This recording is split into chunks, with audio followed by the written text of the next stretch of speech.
Hello, I am Gail, and I create digital templates that I sell in my Etsy shop. Now, today I'm going to show you in this video how to edit a Google Forms template. Now, this is particularly for the templates I sell, but in general, this is how you edit a Google Forms template. I won't, the Google Forms template can run the gamut, so I'm not going to go through everything Google Forms related, but I'll just go through pretty much what you need to tailor this Google Forms template to your business. And it could be for anything. So this one is for a cleaning service. And this is the contact form. So what this does, it allows you to collect the information from the client that you will need in order to provide them the service. So information like your name, their email address, their phone number, all the information that you will need to get started. Now, how you can use the Google form is you copy the link to your Google Forms and then you put it in your, say, your Instagram or your social medias. You put it on your YouTube, you put it on your TikTok, you put it in your website. The form can be embedded in your website as well. So you direct them to click on that link, complete the form so they can tell you what it is they need, and you can create a quote. Now, when you download your Google Forms, you'll get a copy and it may say something like cleaning services contact form.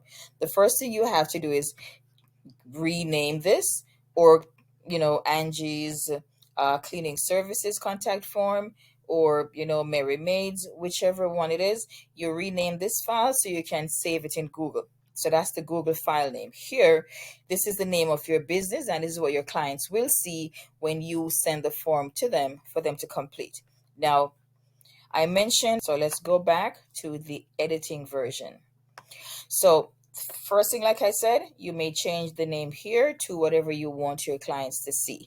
And then you say, thank you for contacting. You take out this and you put in your file name by tapping right here, hitting the back button, and you write whatever you want to write. So uh, Harold's Careful Maids. I can never type while someone is watching me.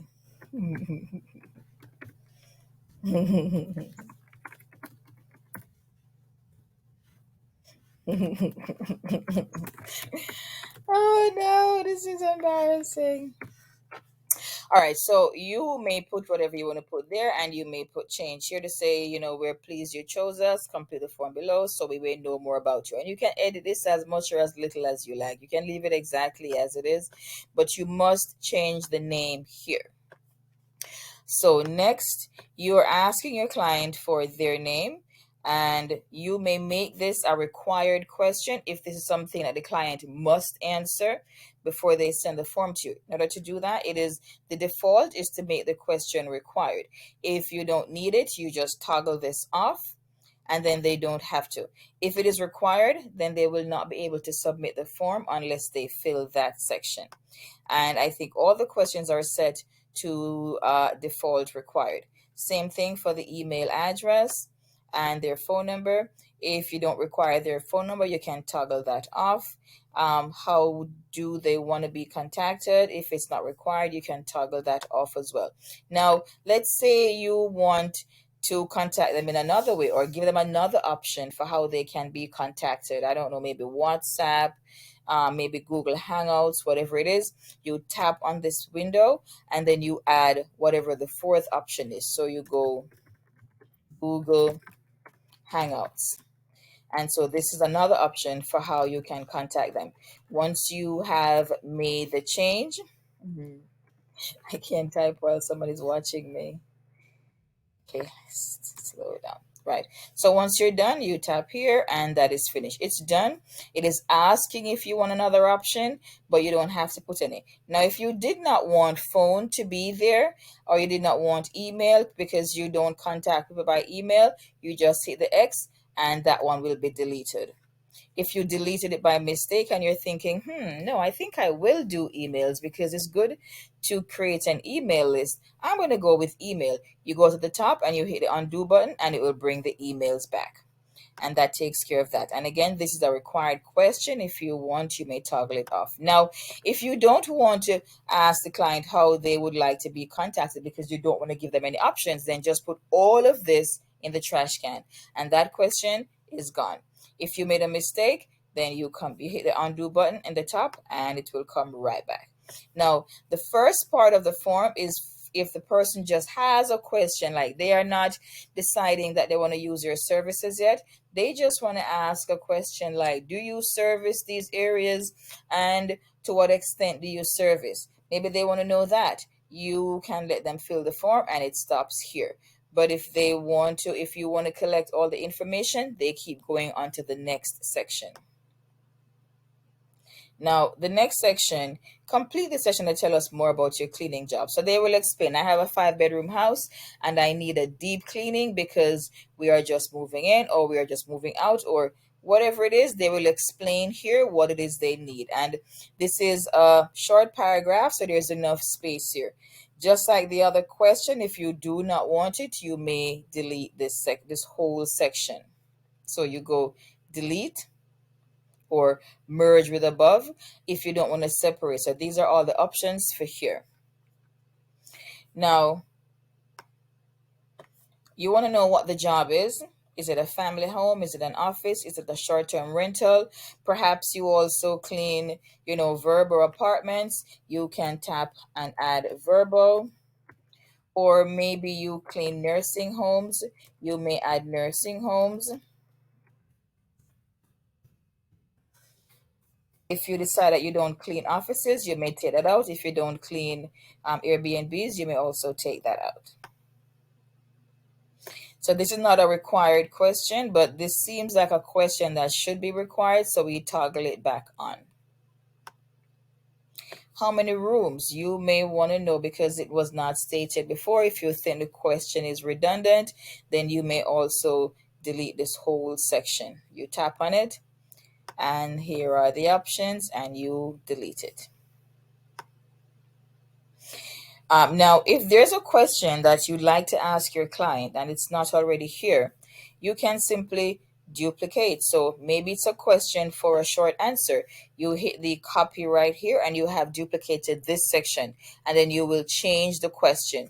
Suppose you had another question that is not on this form and you want to ask and it has multiple choices, then you could just duplicate this section. So you hit copy and you get a copy of this whole section, and then you can edit, take out these options and add in the options you want. Perhaps you want it to be checkboxes. You can use checkboxes instead of this. So you tap on multiple choice and you choose checkboxes, or you choose multiple choice. Whichever one you like, that's what will pop up there. Perhaps you want to make it a question with drop down answers, so the answers are hidden. You can opt to have drop down instead of the checkboxes. So we'll close that for now. And we keep going down to learn a little bit more motor forms. So there we go. So we said type of cleaning, and that's again more checkboxes. And this question is not a required question. If you want it to be required, because this has to be something you want to know, then you toggle that off. You get to the end here and you want to know, does the client want to add anything that you did not ask? You put that down here. If you don't want them to ask and say anything extra, then you tap on it and delete it as usual. Now, these questions are not extensive because we don't know all the questions you might want for your business. But like I said, you can always ask more questions. If it's a short answer question or it's a long answer question, you just tap here and hit the copy and then just change the question. If it's a multiple choice, you tap on here and you copy it and you just make another copy of this and change out the questions. And once you're done, as we said before, you copy the file link, and then you share that link in your Instagram or your website or wherever. And like I said, you can also, if you're creating a website, say you're using Google Sites, you can actually embed the form there, so person can actually click on the form and be taken directly to it. Now, the next thing is, if you do not want to show this photo, you can always go and edit. So this is the aesthetic part of it. Here, customize theme, you may go to beautify your document. So you tap on here, you want to change the text in the form. Maybe you want the text to be bigger, you want it to be smaller, you want italics.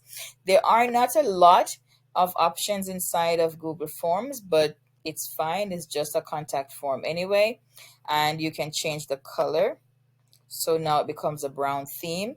It doesn't allow you much to tailor it to your business colors unless you choose a color for your background, that an image that has the colors of your business. The form will detect the colors in your photo here, and it will show you the options here related to it. So let us change this photo just to see how they will tailor this to me. So I'm going to get rid of this image here. Now I'm going to choose an image. And let's say I'm going to choose these candies. So now as you see, because I have all of these colors, Google Forms has detected the colors in it, and now I have options. So I can go with this beautiful, I'm going to call that tangerine, or I can go with this pink. And you notice when the primary color changes, the background color also changes. So if I wanted this lovely brown, I could make my background a lovely brown as well. Those colors are beautiful.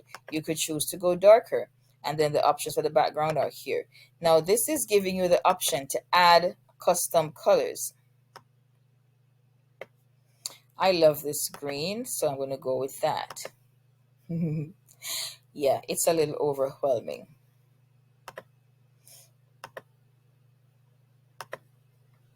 So there you go. You may change your background color. Personally, because you're doing a home, I would go with, something that shows a home or an office or something. So let me go with a butterfly for now. I'll just change this back in the end. All right, so this is your, oh, and look at that.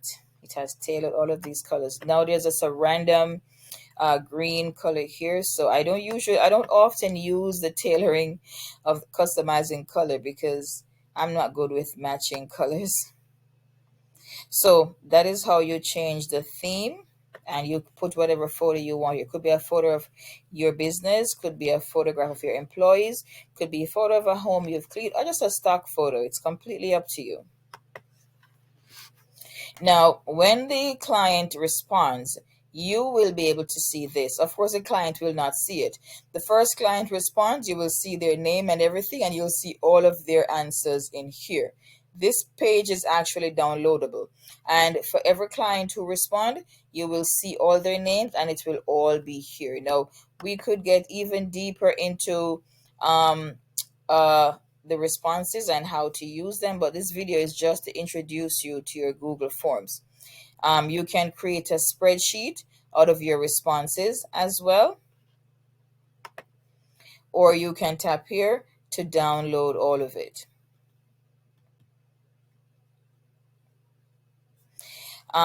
You can also go into the form settings. Let me see if I remember where to find form settings. So the form settings are actually supposed to be over here.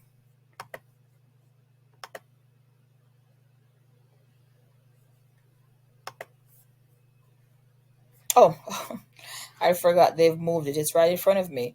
So the form settings are right here. Make this a quiz. No, you do not want to make it a quiz. Manage how responses are collected.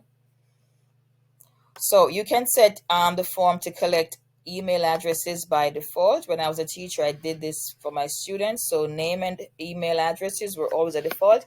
The email addresses had a student's name, and so I always knew whose form it is.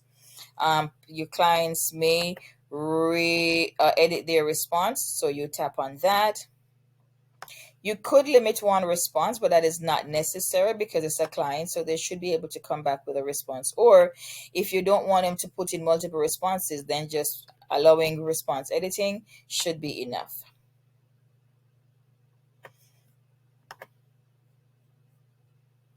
And in here, it allows you to edit how the information or the answers are presented to you.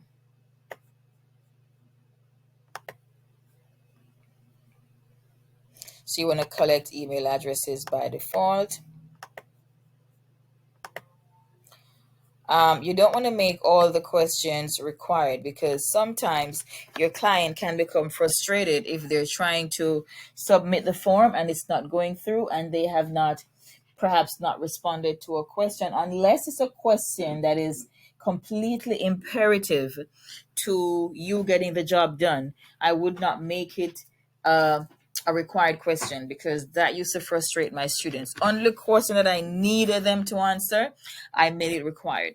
All right, so this is a brief rundown of your Google Forms and how to use it. Now here it says send Google form, and this is another option. You may email it to the client if you already have their email address, but it's not likely that you will. So we copy the link. Of course, you can shorten the link here and you copy that, and then you paste this link in your link tree. I forgot to mention that. So you're in your Instagram or on your website or your TikTok or your Facebook, you could have a link tree, or wherever you advertise your services, and it will take your client to the form. Now you copy that and then you paste it there. So this is just a brief rundown of how to use the Google form. I have this Google form in my Etsy shop, and I have another Google Forms for booking a picnic or booking any other service. This one was specifically made for cleaning service. If you have any other questions that you'd like to suggest that they be asked on the form, please go right ahead and comment under this video, or you may send it by email. The email address will be down below as well. And we don't do customization, but if it's a question that we believe may be useful to other people, then we definitely will add it to the form because it's easy to remove and it's easy to add. All right, so I am Gail. I thank you for watching this video. Give it a thumbs up if you liked it. Do not give it a thumbs down if you don't. And check out my Etsy shop to see what other digital templates I have there for sale. Thank you for watching.